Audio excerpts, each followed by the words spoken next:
बेळंकी ग्रामीण रुग्णालयात स्वस्थ नारी सशक्त परिवार अभियानास प्रारंभ। अभियान दिनांक 18 सप्टेंबर ते 2 ऑक्टोबर पर्यंत। पाहूया आमचे प्रतिनिधी श्री बाळासाहेब गुरव यांनी दिलेला सविस्तर वृत्तांत। भारताचे पंतप्रधान माननीय नरेंद्र मोदी यांच्या 75व्या वाढदिवसानिमित्त संपूर्ण महाराष्ट्रात सार्वजनिक आरोग्य विभाग, महाराष्ट्र शासन यांच्या वतीने स्वस्थ नारी सशक्त परिवार अभियान राबविण्यात येत आहे। या अभियानाचा प्रारंभ बेळंकी येथील ग्रामीण रुग्णालयात करण्यात आला। यावेळी विद्यमान आमदार माननीय सुरेश भाऊ उपस्थित होते। अभियानामध्ये महिला आरोग्य तपासणी, उपचार, सेवा आणि पोषण यावर विशेष भर देण्यात येणार आहे। अभियान प्रारंभ दिवशी अनेक महिलांच्या विविध प्रकारच्या तपासण्या करून मोफत औषधोपचार करण्यात आले। अभियानामध्ये खाजगी हॉस्पिटलने सहभाग घेऊन रुग्णसेवा करण्यात आली।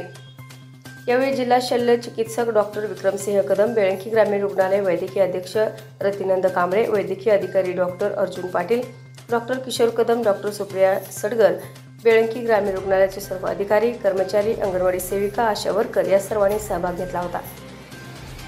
यावेळी स्थानिक प्रतिनिधी, सरपंच सौ सारिका शिंदे, डॉक्टर महेश कुमार शिंदे, उपसरपंच संतोष कांबळे, दुर्लभ कांबळे, नेताजी गडदरे, गंगाधर गव्हाणे, मनोहर गव्हाणे, संजय गडकरी, सुभाष जाधव इत्यादी सर्वजण उपस्थित होते। पाहूया यावेळी व्यक्त केलेल्या काही बोलक्या प्रतिक्रिया। नरेंद्र मोदी आपले पंतप्रधान, त्यांचा उद्देश आहे की माझी नारी सक्षम असेल तर माझा देश सक्षम होणार आहे, माझी मुलं सक्षम राहणार आहेत, कुटुंब सक्षम राहणार आहे। ह्या दृष्टिकोनातून मोदी साहेबांनी ही संकल्पना राबवली आणि ह्या दृष्टिकोनातून आज बेळंकीमध्ये आपणाला इथं हे आरोग्य शिबिर सुरू केलेलं आहे। माझं सर्व स्टाफना, सर्व अंगणवाडी सेविका असतील, मदतनीस असतील, बाकी सगळ्या गोष्टी असतील, सगळ्यांनी बाकीचे हॉस्पिटल, प्रायव्हेट हॉस्पिटल पण आपल्याला मदत करतील। तर त्या दृष्टिकोनातून आपण सगळ्या घरातून सगळ्या नारी यांचं चेकअप झालं पाहिजे, त्यांचं निदान झालं पाहिजे।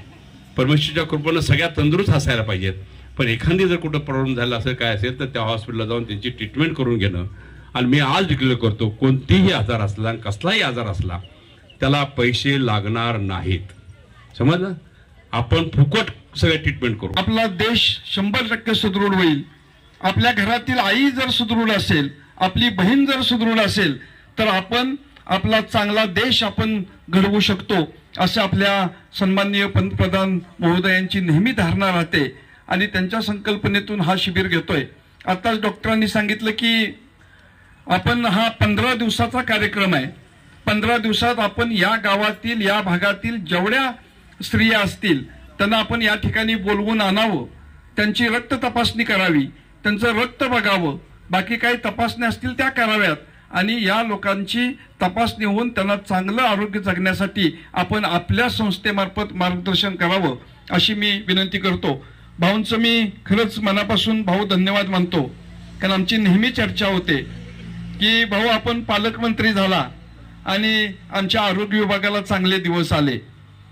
ज्या संस्थेंना, ज्या जिल्ह्यामध्ये फार कमी निधी असायचा, ते भाऊंच्या माध्यमातून आपण इतकं सक्षम झालो की भाऊ आपण आपल्या माध्यमातून, मी नलवडे साहेबांना नेहमी म्हणतो, भाऊ आपण दुर्बिणीनं शस्त्रक्रिया ह्या आपण भागाभागात सुरू केल्या। आपली जेव्हा इथं नवीन इमारत होईल, आपण महात्मा फुलेत या ठिकाणी घातलंय आणि भाऊ 100% इथं सगळ्या शस्त्रक्रिया आपण इथं सुरू करू। याबरोबरच हे बातमीपत्र संपले। पुन्हा भेटूयात पुढील बातमीपत्रात। तोपर्यंत नमस्कार।